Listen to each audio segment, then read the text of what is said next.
So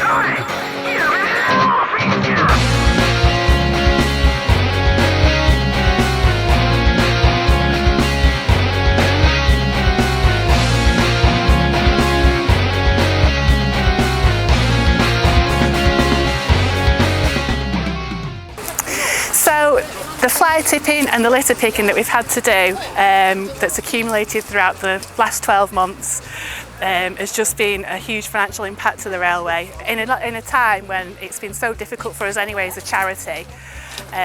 This is the last thing we really needed to do. The cost of the waste disposal, running a train, paid staff and volunteer time spent out doing all this stuff out of the goodness of their hearts, when actually we'd be much better spent spending the time preparing to reopen.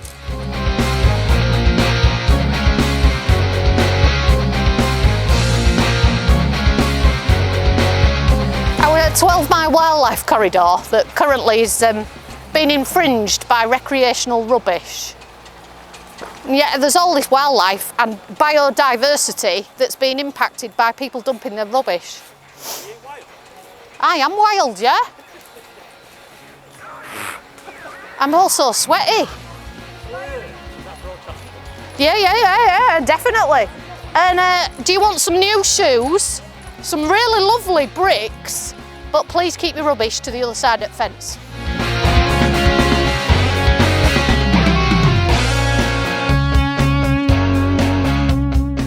Okay, I'm Jeff Armstrong, Head of Operations on the East Lancs Railway.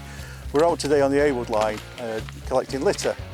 And when I say litter, I mean it's actually horrendous. We've got beds, trampolines, fridges, sofas, you name it, we've got it.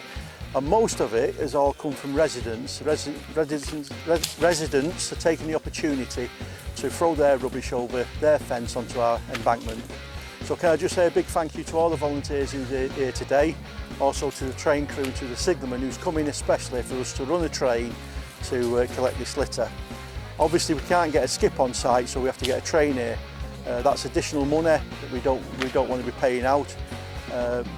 Once we've collected the litter, it's loaded onto a train, took back to Barron Street, offloaded and put into a skip and took to the local tip where the residents should be taking it in the first place. So I ask all local residents to cut out the middleman and take your rubbish to the skip.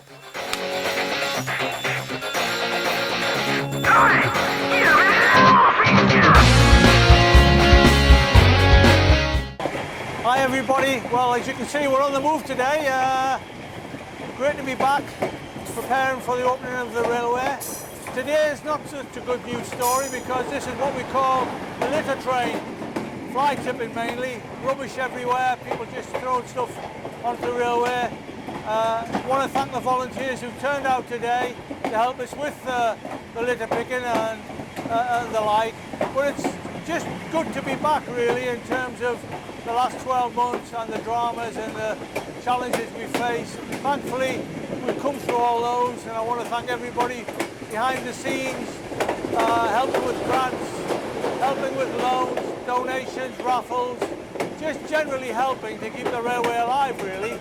You know, and once we reopen on the 1st of May, hopefully with the restrictions lifted, we'll have a good summer season, a very good autumn and a very good Santa season. And I think that will help us with the rebuilding of the finances, the rebuilding of our operational network and structures. And for us now, it's about getting back into a normal routine, getting back into the things we do really well, which is put out steam trains and diesel trains, our galas, our events.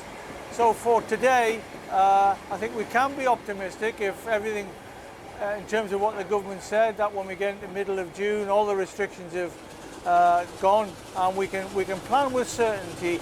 You know, we're now announcing the Flying Scotsman's returning. You know, we've got tickets on sale for Halloween.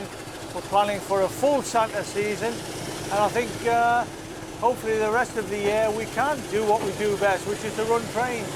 You know, so finally, a final thanks to everybody. It's been a tremendous effort as people are painting on stations. You know, we're preparing the two pubs for opening on the 12th. I think we're entitled to be optimistic and look forward with a lot of enthusiasm for our railway. So thanks for now, thanks for your time.